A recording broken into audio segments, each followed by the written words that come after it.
Sir இப்போ autograph வந்த போது ஒரு கனெக்ட் எல்லாருமே ஃபீல் பண்ணாங்க. எங்களோட கதையை எல்லாரும் சேரன் எடுத்துட்டாருன்னு சொன்னாங்க. சமீபத்தில் வந்து ஒரு பார்க்கிங் ஆகட்டும், குட் நைட் ஆகட்டும், அந்த கனெக்ட் எல்லாரையும் கனெக்ட் ஆச்சு.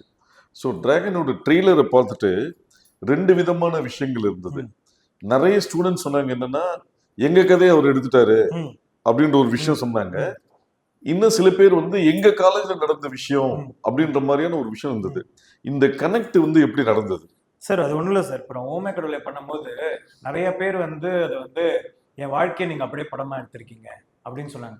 ஒன்று ரெண்டு பேர் என் கதையே ஒரு தூக்கிட்டாரு அப்படின்லாம் கூட அதை தப்பாக யூஸ் பண்ணிக்கணும்னு நினச்சவங்க அப்படி சொல்லியிருக்காங்க.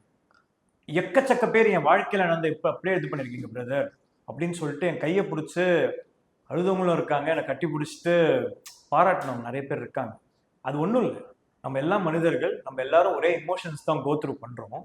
நம்ம சொல்ற அந்த எமோஷன் வந்துட்டு எல்லாருக்கும் போய் சேருது அப்படின்னு தான். ஒன்றும் இல்லை, ஒரு டைட்டானிக்னு ஒரு படம், அதுல வந்து ஜாக்கு, நான் வந்து நெல்லிக்குப்போன்னு ஒரு இடத்துல இருக்கேன், எங்க அம்மா முனிசிபல் கமிஷனரா இருந்தாங்க, இப்போ அங்கதான் இருக்காங்க அந்த இடத்துல. அங்க வந்து ஒரு அந்த படம் அந்த ரிலீஸ் ஆகுது.